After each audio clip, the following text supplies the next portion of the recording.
ஸ்ரீஸ்பதியான ஸ்ரீமன் நாராயணனுடைய கடாட்சத்தாலும் ஆச்சாரனுடைய அனுகிரகத்தாலும் இந்த ஜூனில் 4000 திவ்ய பிரபந்தத்திலே நாச்சியார் திருமொழி 12ஆம் திருமொழி. மற்ற இருந்தீர் கற்கு அறியலாக மாதவன் என்பது ஓர் அன்பு. எவ்வளோ கிளாரிட்டி பாருங்கள். இந்த பாசுரம் பார்க்கறதுக்கு முன்னாடி லாஸ்ட் நம்ம பார்த்தோம் 11ஆம் திருமொழியில் 10ஆம் பாட்டு. செம்மையுடைய திருவரங்கர். திருவரங்கர் எப்படிப்பட்டவர்? செம்மையுடையவர். செம்மை அப்படின்னா நிறைய அர்த்தங்கள் இருக்குது தமிழில். செழுமை அப்படிங்கிற ஒரு அர்த்தம், சிவப்பு அப்படிங்கிற ஒரு அர்த்தம், மேன்மை அப்படிங்கிற ஒரு அர்த்தம், எல்லாம் இருக்கக்கூடியது அப்படின்னு ஒரு அர்த்தம். இப்போ எல்லாத்தையும் சேர்த்து பாருங்கோ. செம்மையுடைய திருவரங்கர் தாம் பணித்த மெய்மை பெருவார்த்தை விட்டு சித்தர் கேட்டிருப்பார். என்ன கேட்டிருப்பார்? தம்மை உகப்பாரை தாமுகப்பார் என்னும் சொல் தம்மிடையே பொய்யானால் சாதிப்பார் ஆரினி. சொல்லுங்க பார்க்கலாம். தம்மை உகப்பாரை தாமுகப்பார் என்னும் சொல் தம்மிடையே பொய்யானால் யார் தம்மை உகக்கிறது? நம்மை நாம் உகத்தல் என்றால் அந்த எப்படி செம்மைக்கு அதிக பொருள் இருக்கும், அந்த மாதிரி உகத்தலுக்கும் நிறைய அர்த்தங்கள் இருக்கு. நம்மை நாம் விரும்புதல், நம்மை நாம் அறிதல். இப்போ நம்ம அறிஞ்சாதான் நம்ம விரும்ப முடியும். நம்மளுக்கே நம்ம பிடிக்கல அப்படின்னா நம்ம விரும்ப முடியுமா? விரும்ப முடியாது. முதல்ல இந்த உலகத்தில் இருக்கிற பொருள்களிலேயே உத்தமமான பொருள் பகவான்றதை நாம் புரிஞ்சுக்கணும். அதற்கடுத்தது நாம தான் சுவரை வைத்து தான் சித்திரம் எழுத முடியும். இந்த உடலை வைத்து, இந்த உடலை தான் நமக்கு ஆண்டவன் கொடுத்துருக்கான், இந்த உயிரோடு சேர்ந்தது. ஸோ தம்மை உகப்பார். முதல்ல நாம நம்மை உணர வேண்டும், நம்ம மகிழ்ச்சியாக இருக்கணும். ஆக நமக்கு கொடுத்துருக்கிறது ஆண்டவனுடைய கிருபை. இந்த அளவுக்கு நமக்கு கை கால் கொடுத்துருக்கான், கண்ணை கொடுத்துருக்கான், மூஞ்சி கொடுத்துருக்கான், இதற்கெல்லாம் மேலே அறிவு கொடுத்துருக்கான், ஞானத்தை கொடுத்துருக்கான். அதை மேலே உன்னை அறியக்கூடிய தன்மையை கொடுத்துருக்கான், பகவானை அறியக்கூடிய தன்மையை கொடுத்துருக்கான். எவ்வளோ பேருக்கு இது கிடைச்சிருக்கு சொல்லுங்க பார்ப்போம்? கிடையாது. எவ்வளோ பேரால் இதை உணர முடிகிறது? உணர முடியல. நேற்று சொன்ன மாதிரி திரும்பி சொல்லிட்டு இருக்க வேண்டான்னு பார்க்குறேன். எவ்வளோ பேரால் இது உணர முடியும்னு நினைக்கிறேன்? சில பேரால் தான் சில விஷயங்களை கிரகிக்க முடியும். எல்லாருக்கும் எல்லாம் கிடைச்சிடாது. இப்போது திருவேங்கடமுடையான பார்க்கணும் அப்படின்னு போயிட்டு மலை மேலே ஏற முடியாமல் திரும்புவர்கள் பலர். மலை மேல் ஏறி கியூவில் நின்று 12 மணி நேரம் ஆயிடுத்து, என்னால் இனிமேல் பார்க்க முடியல, ஃப்ளைட்டுக்கு போகணும், ட்ரெயினுக்கு போகணும் அப்படின்னு திரும்பக்கூடியவர்கள் பலர். அவனை பார்க்க முடியாத திரும்பக்கூடியவர்கள். இதெல்லாம் நம்மை நாம் உணர்ந்ததால் வரக்கூடியது. தம்மை தாமுகப்பர் என்னும் சொல் தம்மிடையே பொய்யானால், இது பொய் ஆயிடுத்து அப்படின்னா யாரால சாதிக்க முடியும்னு நினைக்கிறீங்க? இது சாதாரண தத்துவத்தை கொண்டு சொன்னதுள். இரண்டாவது, தம் உள்ளே இருக்கக்கூடியவன் எம்பெருமான். அதை நாம் உணர வேண்டும். அதை நாம் உணர்ந்து அந்த உணர்வை மற்றவர்களுக்கு சொல்ற போது அது பொய்யாயிடுத்து அப்படின்னா யார் ஏத்துப்பா சுவாமி? அதை யாரும் ஏத்துக்க மாட்டார். அந்த விஷயத்தை நாம உணரணும், அடுத்தவர்களுக்கு சொல்லணும். அப்போதானே என்ன தாமுகப்பர் என்னும் சொல் தம்மிடையே பொய்யானால பொய் எப்போ ஆகும்? அடுத்தவர்கள்ட்ட சொல்கிற போது நமக்குள்ளேயே இருந்துன்னா அது பொய்யாகாது. அடுத்தவர்களிடம் விவரிக்கும் போது அல்லது அடுத்த ஒரு எக்ஸ்பீரியன்ஸை நாம் அனுபவிக்கும் போது, ஒரு அனுபவத்தை நாம் பெறும்போது அது உண்மையா இல்லையா, நேர்மையா இல்லையா, நமக்கு தேவையா இல்லையா, இப்படி சிந்தனைகள் வர்றபோது அது எல்லாம் பகவான் இல்லைன்னு நம்ம நினச்சிடப்படாது. அவன் இருக்கான். ஏன் நமக்கு காட்டலைன்னா நம்முடைய கர்மாவானது அதை மறைக்கிறது அப்படிங்கிறத நம்ம உணரணும். அப்படிங்கிறத சாகாத உகந்தாரை உகக்க வேண்டும் என்ற நீதி எம்பெருமான் இங்கே சொல்லுகிறான் என்று சாதிக்கிறார்கள். இப்போ ஏன் இந்த வார்த்தையை சொன்னா ஆண்டாளுக்கு நமக்கே தெரியும் நிறைய விஷயங்கள் நம்ம அடையணும்னு நினச்சிட்டு இருப்போம், ஆனால் அடைய முடியாது. சில விஷயங்கள் தான் நம்ம நினைக்கிறது எல்லாத்தையும் சாதிக்க முடியுமா அப்படின்னா சாதிக்க முடியாது. இந்த உலகத்தில் அதுக்கு சாத்தியமே இல்லை. ஏதோ ஒரு 10%, ஒரு 20% சாதித்தாலே பெரிய விஷயம். 2%, 3% தான் சாதிக்க முடியாது. அந்த சாதிக்கக்கூடிய தன்மைகளிலே நாம் உணர வேண்டியது பெருமாளை தான். எங்கிருந்து வந்தோமோ, எங்கிருந்து நாம் பிரிந்து வந்தோமோ, எங்கே போய் நாம் சேர வேண்டும் என்பதை நாம் உணர வேண்டும். சில சமயத்தில் நமக்கு தெரியுது, ஆனால் போகிற வழி தெரியல. நமக்கு மட்டும் இல்லை, ஆண்டாளுக்கே அந்த சந்தர்ப்ப சூழ்நிலை வந்துருத்தான். அடியார்களை கைவிட மாட்டேன்னு சொன்னானே, அப்படிப்பட்டவன் எவ்வளோ நான் கூப்பிடுறேன், என்னை வந்து பார்க்க மாட்டேங்கிறானே, என்னை வந்து ஏற்றுக்க மாட்டேங்கிறானே. பெரியாழ்வாருடைய பிறப்பாக நான் பிறந்தும் அவளுடைய மகளாக நான் பிறந்தும் என்னை வந்து ஏற்றுக்க மாட்டேங்க. அது என்ன சொல்ற, பெரியாழ்வாள் மகளாக பிறந்தும் அப்படின்னா, ஆழ்வார் பக்தி செய்யறதுல அவ்வளவு உத்தமமான மனிதராக இருந்தாராம். இவரை மாதிரி இனிமேல் பக்தி செய்ய என்னாலேயே முடியாதே, அந்த அளவுக்கு பக்தி செய்யக்கூடியவர் பெரியாழ்வார். அவருடைய மகளாக பிறந்துமே என்னை வந்து அவன் ஏற்றுக்கொள்ள மாட்டேன் என்கிறானே, நான் யாரிடம் போய் தேடுவது? திருவேங்கடமுடையானை, அவனை எல்லாரையும் நான் பார்த்தேன். இங்கே இருக்கக்கூடியவன் திருவேங்கடமுடையான், இங்கே இருக்கக்கூடியவன் ஸ்ரீரங்கத்து அமுதனார், இங்கே இருக்கக்கூடியவன் தான் ஸ்ரீவில்லிபுத்தூர் இருக்கக்கூடியவன். இப்படி ஒவ்வொன்றையும் நாம் நமக்கண் மனக்கண் முன்னாலே கொண்டு வந்த ஆண்டாள். இதற்கெல்லாம் தீர்வு என்ன? அவன் மதுரையில் இருக்கானா, இல்லை அழகர் கோயிலில் இருக்கானா, எந்த இடத்துல இருக்கான் அந்த கண்ணபிரான், ஆயர்பாடியில் இருக்கானா, இப்படின்னு தேட ஆரம்பிக்கிறாளாம். அப்படின்னா என்ன சுவாமி அர்த்தம்? ஆண்டாளே தேடுறான்னா ஒரு மாதிரி இருக்கே சுவாமி அப்படின்னு இல்லை. ஆண்டாள் அப்படிங்கிறத நாம் நம்முடைய எண்ணம், சிந்தனை, நம்முடைய ஆத்மா அப்படின்னு நினச்சிக்கோங்க. இந்த ஆத்மா எவ்வளோ பாடுபடுறது இந்த கர்மாவை விட்டு நாம் அவனை அடைய வேண்டும், மோட்சத்தை பெற வேண்டும் அப்படின்னு.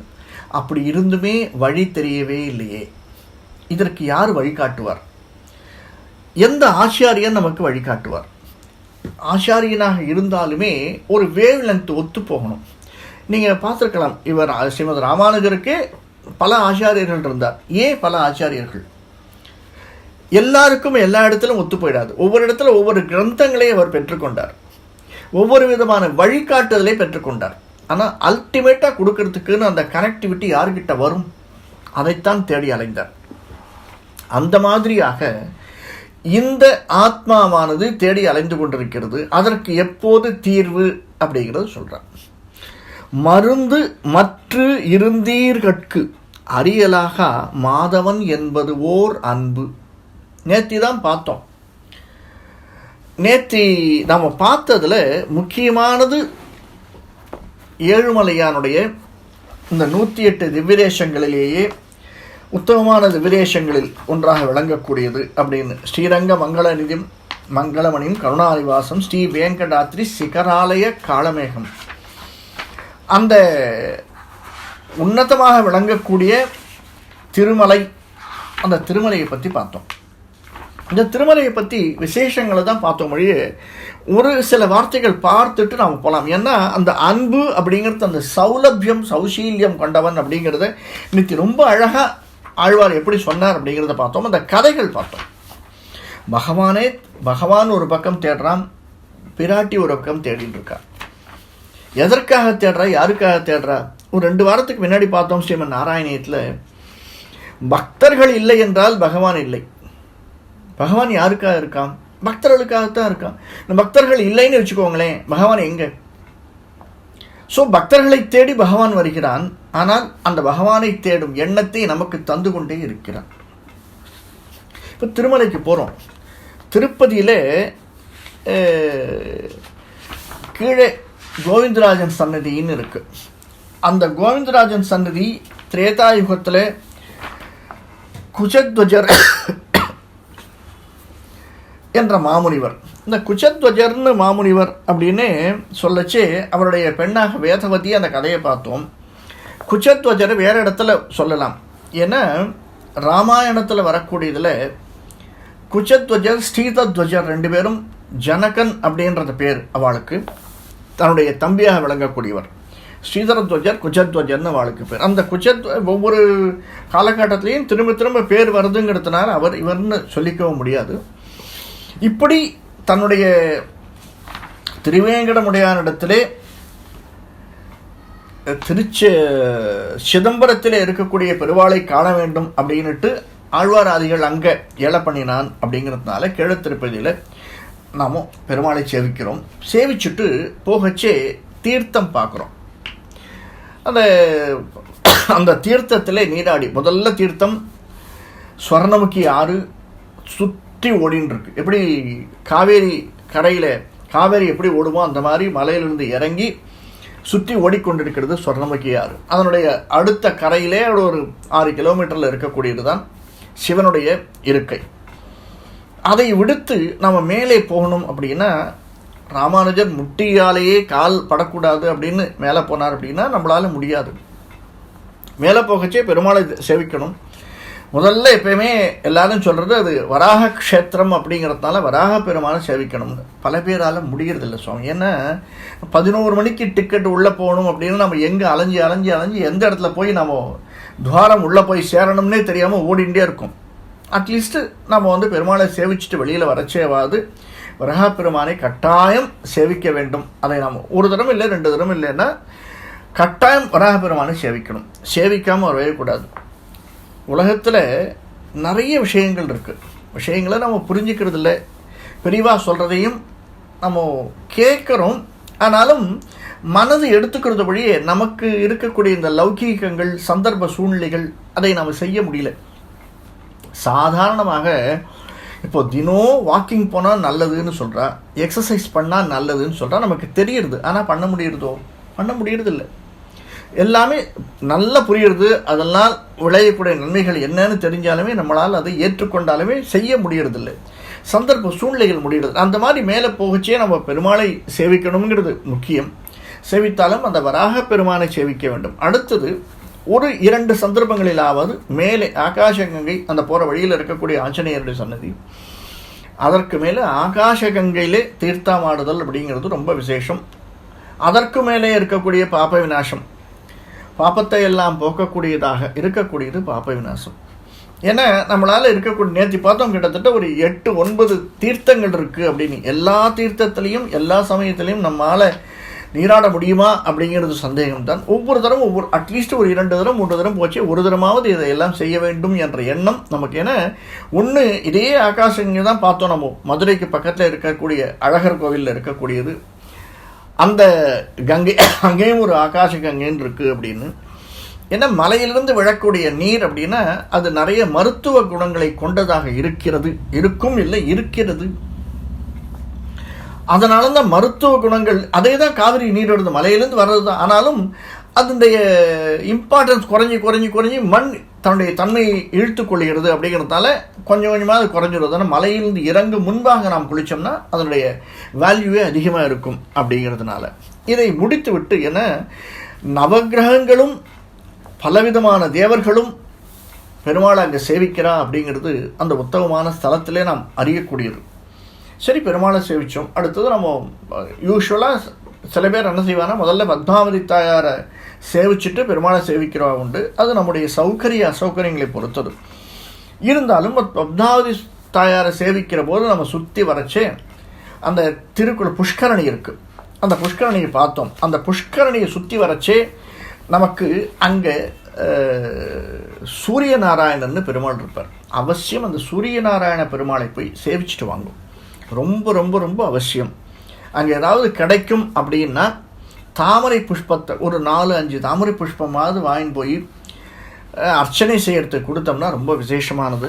கட்டாயமாக எப்படி பெருமாளை சேவிக்கிறோமோ, எப்படி வராக சுவாமி சேவிக்கிறோமோ, ஆகாசகங்கை பாபநாசத்தில் எப்படி தீர்த்தாமாடுறோமோ, பத்மாவதி தாயாரை எப்படி சேவிக்கிறோமோ, அதே மாதிரி அந்த இடத்திற்கு இன்னொரு உத்தமமான இடம் அந்த சூரியநாராயணன். ஏன்னா அவர் மலையை பார்த்துன்னு இருப்பார். பார்த்தா தெரியும். பத்மாவதி தாயார் கிழக்கு நோக்கி இருந்தாலும் சூரியநாராயணன் மலையை பார்த்துட்டு இருப்பார். பெருமாளுடைய அம்சம்தான் அவரும். அதனால் கட்டாயம் இந்த சூரியநாராயணரை சேவித்து வருதல் அப்படிங்கிறது ரொம்ப ரொம்ப விசேஷமானது. இதெல்லாம் நாம் நேற்று சொல்லணும். இன்னும் நிறைய இருக்குது. ஏன்னா ஆழ்வார்களுடைய பாசுரங்களை விசேஷமாக சொல்லணும் அப்படின்னா, படியாய் கிடந்து உன் பவளவாய் காண்பேனே அப்படின்றார். வேற எதுவுமே எனக்கு வேண்டாம், வெறும் படி, எல்லாரும் மெரிக்கக்கூடிய பதியாக இருந்தாலும் பரவாயில்லை. அடுத்தவாள் என்னை ஏன் அப்படின்னா, மாதவன் என்பது ஓர் அன்பு, ஒன்றே ஒன்று தான், வேற ஒன்றுமே எனக்கு இல்லை. அந்த மாதவன் என்பது ஒரு அன்பு அப்படின்னு ஆண்டாள் சாய்ச்சா இல்லையா? மற்ற இருந்தீர்கட்கு அறியலாக யாதாலையும் உணர்ந்துக்கவே முடியாது, அறியவே முடியாது அவனை. யாரு? என்னதை? மாதவன் என்பது ஒரு அன்பை அறியவே முடியாது. ஆண்டாளே சொல்றா அந்த மாதிரி. அப்படின்னா நாமெல்லாம் எந்த மூலை? உற்று இருந்தேனுக்கு உரைப்பதெல்லாம் ஊமையரோடு செவிடர் வார்த்தை பெற்றிருந்தாள். எப்படி இருக்கு பார்த்தீங்களேன்? ஊமையரோடு செவிடர் வார்த்தை சொன்னால் எப்படி இருக்கும்? காது கேட்காதவனும் வாய் பேசாதவனும் 2 பேரும் கருத்து பரிமாற்றம் நடக்குமே. ஆனால் அது எப்படி இருக்கும் அந்த கருத்து பரிமாற்றம்? அந்த மாதிரி இருக்காம். சொல்றதெல்லாம் அந்த மாதிரி இருக்கான். நீங்கள் சொல்றதெல்லாம் அப்படித்தான் இருக்கு. ஊமையும் செவிடனும் கூடி வார்த்தை சொல்லிக்கொள்வது போல் வீணானது. அதாவது எனக்கு செய்யத்தக்கது எதுன்னு எனக்கு தெரியலையே சுவாமி. சில பேருக்கு கரெக்டுன்னு படுறது பல பேருக்கு சரின்னு படாது. சில பேருக்கு சரின்னு படுறது பல பேருக்கு சரின்னு படாது. அது நம்ம நிறைய பார்த்துருப்போம் இல்லையா? உதாரணத்துக்கு நம்ம ஒரு காயின் வச்சுருக்கோம் கையில். அந்த காயினை பார்த்துட்டு நாம் சொல்கிறோம் இந்த பக்கம் இருக்கிறது 1 போட்டிருக்கு அப்படின்னு. அந்த பக்கம் பார்க்குறவா என்ன சொல்கிறா? இல்லை அசோக சக்கரம் தான் போட்டிருக்கு அப்படின்னு. யார் சொல்கிறது உண்மை? காயின் இருக்குது, அந்த காயினை அந்த பக்கத்துலேருந்து பார்க்கறச்சே அசோக சக்கரம் தான் தெரியுது. இந்த பக்கத்துலேருந்து பார்க்குறதே அந்த 1ங்கிறது தான் 1 ரூபாய், அந்த ஒரு ரூபாயின்னு 1 தான் தெரியுது. ஸோ 2 பேரும் உண்மை சொல்கிறா, ஆனால் அடுத்த ஆளை புரிஞ்சிக்க முடியல. இவர்கள் ஏன்னா திரை போட்டிருக்கு, அந்த ஃபுல்லாக அடைச்சிருக்குன்னு வச்சுக்கோங்க. அந்த மாதிரி இருக்குச்சே எப்படி இருக்கும்? இது தெரிஞ்சவா பரிமாறிக்கொள்ளும் போதே நம்மால் அதை உணர முடியவில்லை, அறிய முடியவில்லை, தெரிந்து கொள்ள முடியவில்லை. அப்படின்னா தெரியாதவர்கள், அதாவது ஊமையும் செவிடனும் சேர்ந்து ஒரு கருத்து பரிமாற்றம் நடக்குமே. ஆனால் அந்த கருத்து பரிமாற்றம் எப்படி இருக்கும்? அப்படித்தான் இருக்காம். உரைப்பதெல்லாம் ஊமையரோடு செவிடர் வார்த்தை பெற்றிருந்தாளை ஒழிய போய் பேர்த்து ஒரு தாயில் வளர்ந்த நம்பி பொருந்தாமல் களமடைந்த மதுரை புறந்து என்னை உய்த்திடுமின்.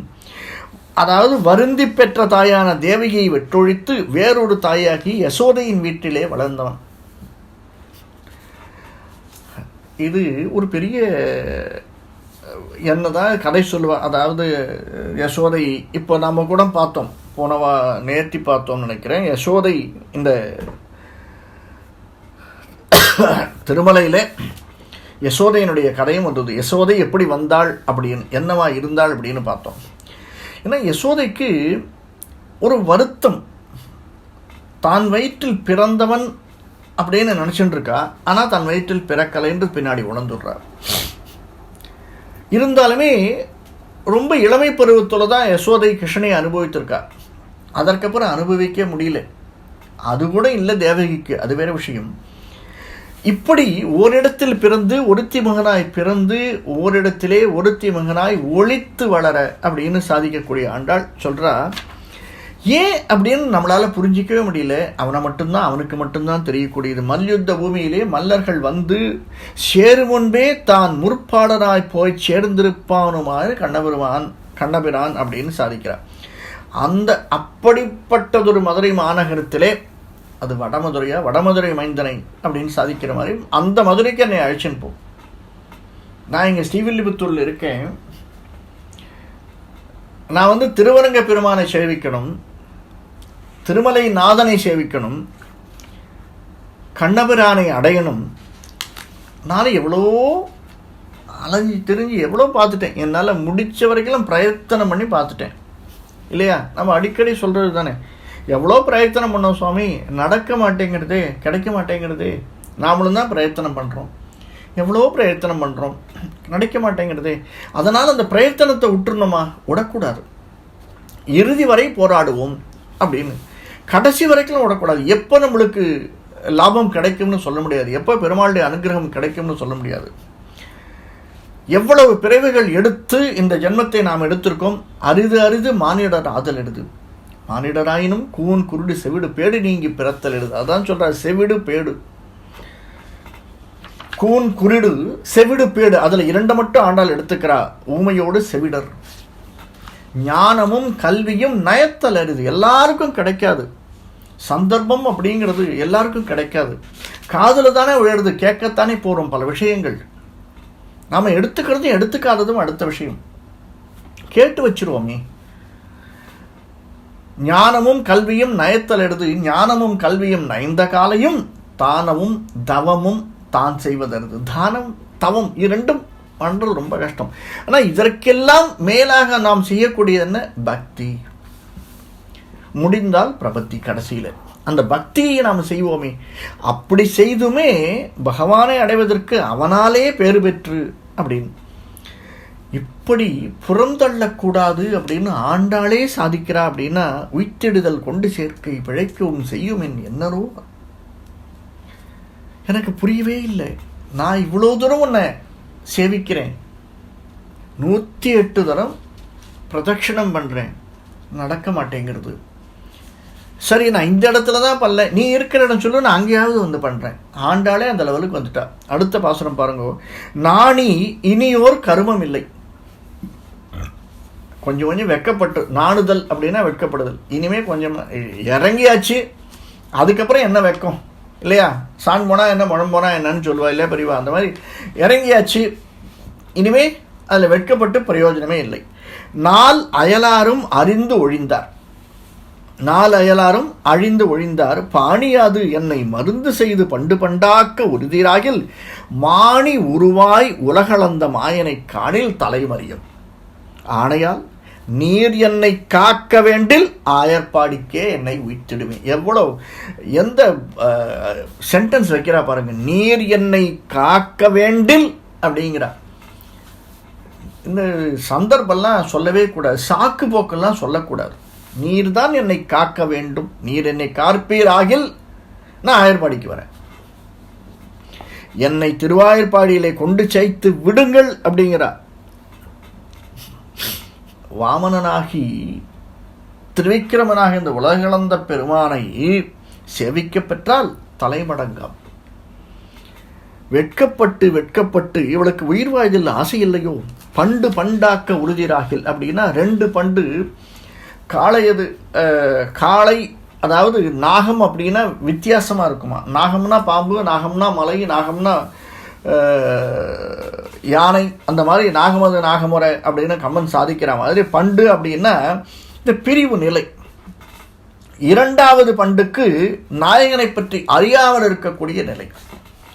கொஞ்சம் புரியாமல் இருக்குது, நாம் அதை அறியாமல் இருக்கோம். பண்டு பண்டாகில், பண்டு பண்டாக்க உறுதிராகில். அது எப்படி பண்ணணுமா? கன்ஃபார்ம்டாக தெரியணுமா? நாயனை பற்றி நான் அறியாது இருக்க. ஆண்டாளே சாதிக்கிறார். கற்றது கைமண் அளவு என்று உற்ற கலைமடந்தை ஓதுகிறாள் அப்படின்வா. கற்றது கைமண் அளவு என்று உற்ற கலைமடந்தை ஓதுகிறாள். கலைமடந்தையே நான் கற்றது கைமண் அளவுன்னு சொல்கிறேன் நான் ஹயகிரீவனுக்கு முன்னாடி. அந்த மாதிரி ஆண்டாள் சொல்கிறா, நாயகனை பற்றி நான் அறியாத நிலை.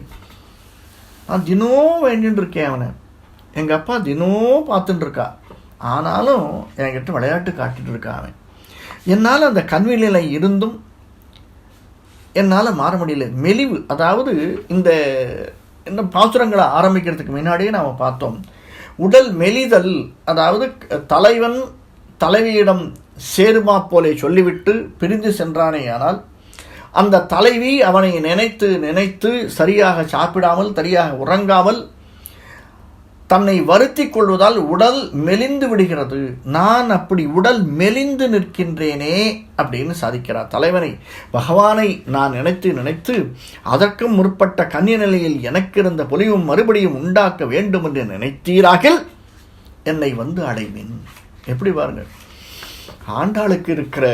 அதனால தான் ஆண்டாள் பாசுரங்கள் எல்லாமே பகவான்கிட்ட டீலிங் தான், வேற வழியே இல்லை, வித்தியாசமே கிடையாது. எல்லாம் டீலிங் போடுறதா. இந்த காலத்தில் எல்லாத்துக்கும் டீலிங் போடுறா இல்லையா? அந்த மாதிரி ஆண்டாள் அப்பயே போட்டிருக்கா.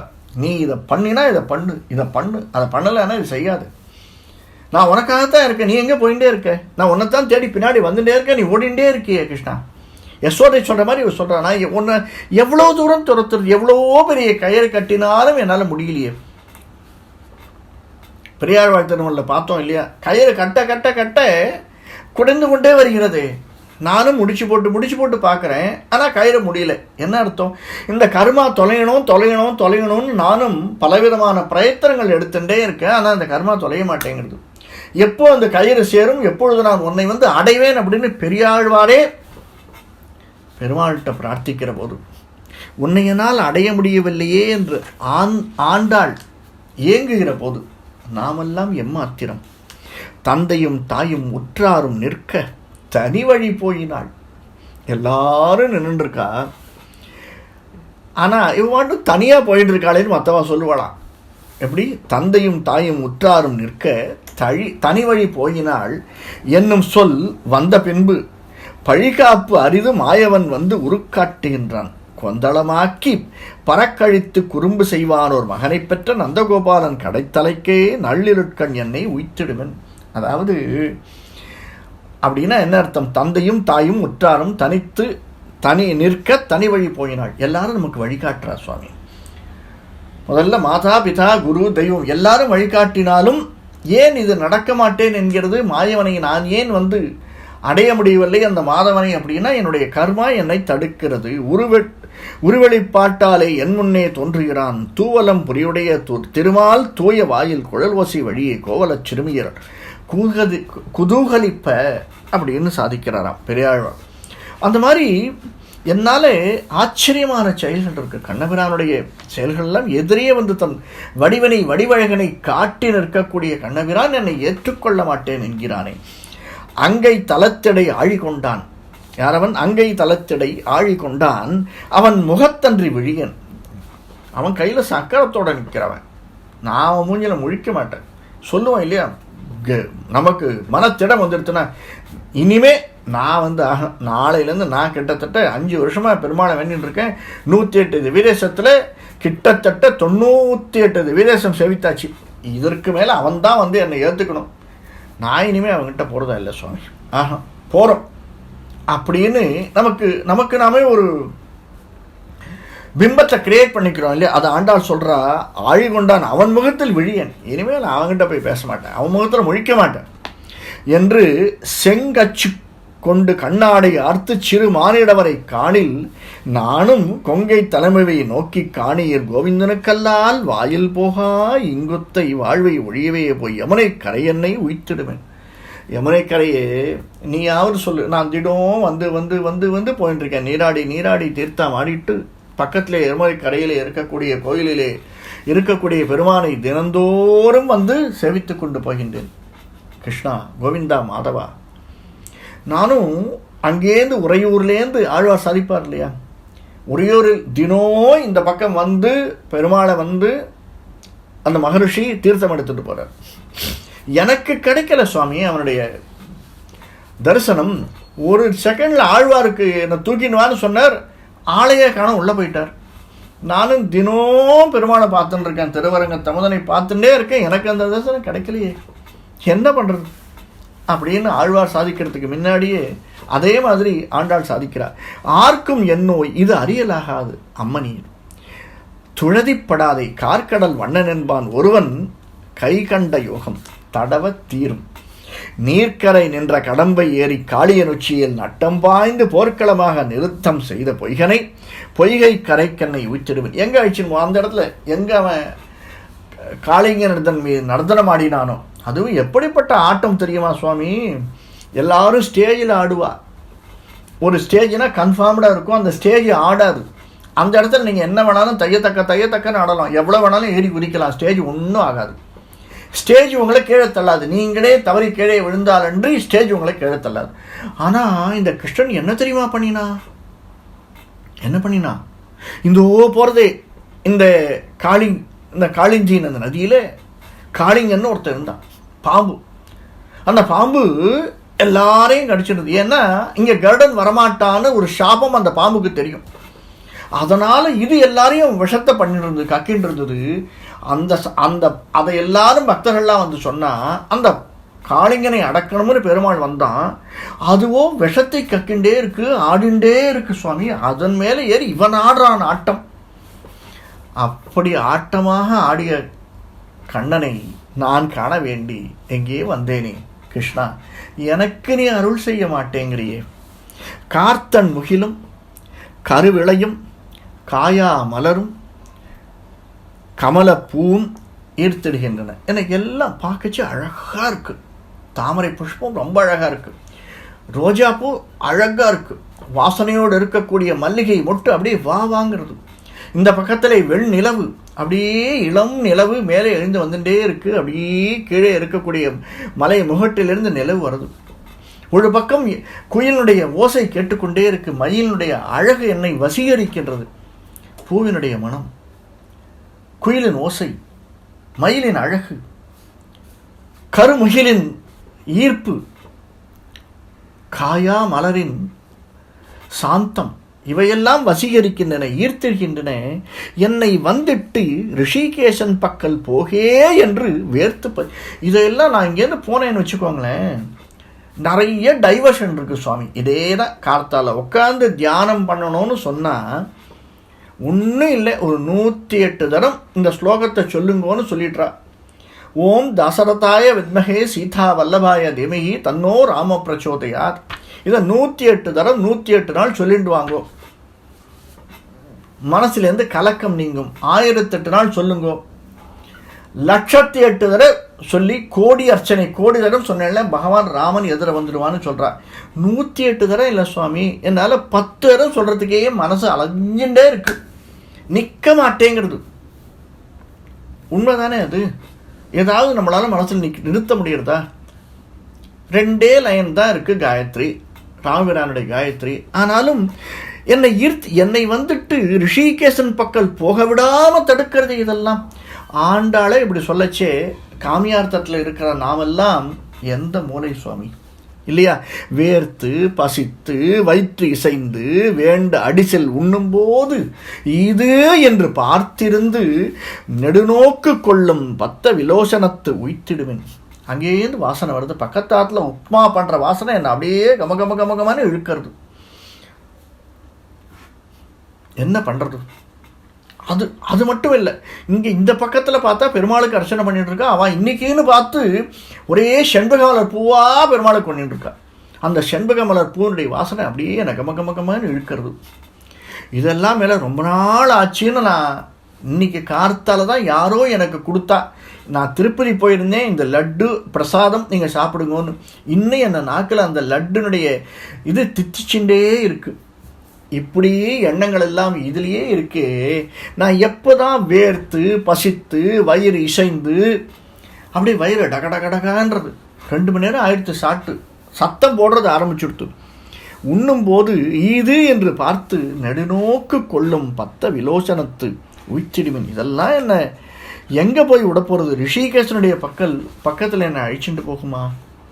இதுக்கெல்லாம் நிறைய மீனிங் இருக்குது. வேர்த்து விருத்து விறுவிறுத்து அப்படிங்கிறது வியாக்கரண கர்த்தாக்கள் சொல்லச்சே இன்னும் அழகான விசேஷங்களெல்லாம் அதில் சொல்லுவார். அடுத்த பாட்டு வண்ணம் திரிவும் மனம் குழைவும் மனமில்லாமையும். எனக்கு என்னென்னலாம் இருக்குது பார்த்தீங்களா? வண்ணம் திரிவும், என்னுடைய எண்ணம் திரிஞ்சுட்டே இருக்குது. கலர் சேஞ்ச் ஆகுதுன்னா என்ன அர்த்தம் சுவாமி? எண்ணம் ஒரு நிலையில் நிற்க மாட்டேங்கிறது, மனம் குழைகிறது. மன ஈடுபாடு இருக்கு, ஆனால் எண்ணம் எங்கேயோ எடுத்துட்டு போகிறது, என்னால் தியானம் பண்ண முடியல. மானம் இல்லாமையும் வாய் வெளுப்பும் உண்ணல் உறாமையும் மெலிவும் ஓதநீர் வண்ணன் என்பான் ஒருவன் தன்னந்துழாய் என்னும் மாலை கொண்டு சூட்டத் தனியும் பிளம்பன் தன்னை பண்ணழிய பலதேவன் வென்ற பாண்டிவடத்து என்னை உய்த்திடுமின். எங்கே கொண்டு போய் சேர்த்துரு? என்னால் இந்த பிரச்சனைகளெல்லாம் தாங்க முடியல. துளசி மாலை அணிந்த என் பெருமான் துழா எனும் மாலை கொண்டு அவனுடைய ஸ்பரிசம் பட்டுதுன்னா இந்த சூடு தணிஞ்சிடும். அதனால் என்னுடைய பிறப்பின் தன்மை ஒழிஞ்சிடும், அழிய பண்ணிவிடும். நான் அந்த ஜென்மம் எடுத்ததுக்கு ஜென்ம சாபல்யம் அடைஞ்சிடும் சுவாமி. எப்படியாவது நானும் தினோர் ராமநாமா சொல்லிட்டு இருக்கேன். ஏதாவது ஒரு வழி என்னது? பசிக்கிறது, துணி உடுத்திக்கிறது, மானம் இருக்குது, இப்படியெல்லாம் இருக்குது, இந்த ஈர்ப்புகள்லாம் இருக்குது. இருந்தாலுமே எப்படியாவது என்னை கொண்டு போய் ஒரு தரமாவது நான் 10 மணி நேரம் ஆச்சு பெருமாளை பார்த்து. 100 ரூபா கியூங்கிறா, 50 ரூபா கியூங்கிறா, 500 ரூபா கியூங்கிறா, 10 எல்லாம் போயிட்டு இருக்கு. இந்த கியூ மட்டும் போக மாட்டேங்கிறது. நான் சாதாரண இல்லை, 50 ரூபா வாங்கிட்டு வந்தேன், என்னால் முடியும் 50 ரூபான்னு 50 ரூபா தான் வாங்கிட்டு வந்தேன். ஆர்டினரி கியூ போயிட்டு இருக்கு பார்க்கச்சே. எனக்கு அது அதை பார்த்துட்டு இருக்கேன். எனக்கு பின்னாடி வந்து அவன் முன்னாடி போகிறா. இந்த பக்கமாக தான் 100 ரூபா கியூ நேரம் உள்ளே போயிடுறா. என்ன பண்ணுறது? எனக்கு மட்டும் கிடைக்க மாட்டேங்குது. எப்படியாவது பெருமாளுடைய தரிசனத்தை எனக்கு பண்ணி வச்சுறேன், ஆண்டாளே வேண்டா அப்படின்னு. கற்றினம் மேய்க்கவும் மேய்க்க பெற்றான். அவன் எப்படிப்பட்டவன் பார்த்தியா? கற்றினம் மேய்க்கவும் மேய்க்க பெற்றான், காடுவாழ் ஜாதியும் ஆக பெற்றான். அவன் எல்லா விதத்திலையும் எப்படி வேணாலும் தன்னை மாற்றிப்பான் சுவாமி. அவன் கத்தினை மேய்க்கணுமா, மாடு மேய்க்கணுமா மேய்ப்பான், காட்டுக்கு போகணுமா போவான், குழல் ஊதணுமா ஓதுவான், காளிங்கன் மேலே நர்த்தனம் ஆடணுமா அது ஆடிண்டே இருந்தாலும் பரவாயில்ல, இவனும் ஆடிண்டே இருப்பான். உரலடை ஆப்புமுண்டால் பாவிகள், 2 உரலுக்கு இடையில 2 மரங்களுக்கு இடையில ஆப்புண்டாலும் அதை உரலுக்கு இடையில் வைத்து அதை திரித்து செய்யும் தன்மை அவங்ககிட்ட இருக்கு. கற்றன பேசி வசவுனாதே காலிகளுக்குய்ய மழை தடுத்து கொற்ற குடையாய் ஏந்தி நின்ற கோவர்தன தன்னை உய்ந்திருவேன். அப்படியே அமெரிக்காவில் பார்த்துட்டே வச்சே இந்த கோவர்தன மலைன்னு சொல்கிறாளே, இந்த கோவர்தன மலை வந்துட்டுனே, கோவர்தன மலையே நீயாவது கண்ணனை எனக்கு காட்டேன், கிடைக்க மாட்டேங்கிறானே அவன். எல்லாருக்கும் கிடைச்சா இந்திரனுக்காக கர்வத்தை அடக்குவதற்காக இந்த கோவர்தன மலையை இங்கே இருக்கிறவளை சேவ் பண்ணுறதுக்காக பிடிச்சானா. எல்லாரையும் காக்கிறேன்னு சொல்கிறானே, என்னை காக்கிறதுக்கு வரமாட்டானா அந்த கண்ணன் இல்லையா? கூட்டிலிருந்து கிளி எப்போதும் கோவிந்தா கோவிந்தா என்று அழைக்கும். கிளிகோபுரம்னு இருக்கு, இன்னைக்கு நான் போனோம்னா தெரியும் அந்த கிளிகோபுரம். அதான் சொல்கிறா, கிளி எப்போ பார்த்தாலும் கோவிந்தா கோவிந்தான்னு சொல்லிட்டு இருக்குமா. பார்த்தீங்களா அதுக்கு என்ன ஞானம் பார்த்தீங்களா? ஊட்டக்கூடாது செருப்பானாகில் உலகளந்தான். அவன் எப்படிப்பட்டவன்? அந்த உறக்க கூவின் இருக்கு, ஊட்டக்கூடாது செருப்பனாகில் உலகளந்தான் என்று உயரக்குமா. அந்த கிளி கூட எல்லா விஷயங்கள்லாம் தெரிஞ்சிருக்கு. அது கூட மேலே பார்த்து குவின் இருக்கு. நாட்டில் தலைப்பழியடி உங்கள் நன்மை இழந்து தலையிடாதே, சூட்டியர் மாடங்கள் சூழ்ந்து தோன்றும் துவாரபதிக்கென்னை உய்த்திடுவேன். கம்பேர் பண்ணிட்டா துவாரகை. அங்கேயும் இருக்கு போட்டிருக்கு, ஒரு கிளி மண்டபம் இருக்கோ என்னமோ தெரியல. அங்கேயும் கிளி மண்டபத்தில் கிளி கோவிந்தா கோவிந்தான்னு போட்டுட்டு இருக்கோ என்னமோ. எல்லா இடத்துலையும் பகவானுடைய திருநாமத்தை சொல்றதுக்கு நமக்கு என்ன இருக்கு? தலை கவிழ்ந்து நிற்க வேண்டிடாதபடி தலையுயர்ந்த மாடங்களால் சூழப்பட்டு இருக்கக்கூடிய துவாரகை என்னும் அழகான க்ஷேத்திரத்திற்கு என்னை கொண்டு போய் விடுங்களேன். அப்படியே யமுனை நதிக்கடல் பார்த்துட்டே வரா, கேட்டுட்டே வரா, பக்கத்தில் துவாரகை இருக்குன்னு சொல்கிறா. அந்த துவாரகையிலேயாவது கண்ணன் இருப்பானா? என்னை கொண்டு போய் சேர்த்துருங்களேன். அதாவது சிம்பிள் சுவாமி. என்ன ரீசன்னா, இந்த ஆன்மாவானது பெருமாளை தேடி அலைஞ்சு கொண்டே இருக்கு. ஒவ்வொரு இடமா ஒவ்வொரு ஸ்டெப்பாக எல்லாத்தையும் ஒதுக்கின்றே வருது. ஸ்க்ரீனிங் டவுன் அப்படின்னு இங்கிலீஷில் சொல்லுவா. எல்லாத்தையும் ஒதுக்கின்னு வருது. உதாரணத்துக்கு என்ன சொல்லணும்னா, இப்போ நம்ம டாக்டர்கிட்ட போகிறோம், ஏதாவது ஒரு வியாதி இருக்குது அப்படின்னா என்ன சொன்னேன், நீ எக்ஸ்ரே எடுத்து வந்துடும், நீ இந்த எம்ஆர்ஐ ஸ்கேன் எடுத்து வந்துடும், இதை எடுத்து வந்துடும். ஏன் சுவாமி இதெல்லாம் எடுக்க சொல்லலைன்னா, இல்லைன்னு இதெல்லாம் இல்லைன்னு நம்ம நிர்தாரணம் பண்ணிட்டோம்னா எது இருக்குங்கிறதுக்கு மாத்திரை கொடுத்துடலாம். அதானே சொல்கிறார் டாக்டர்.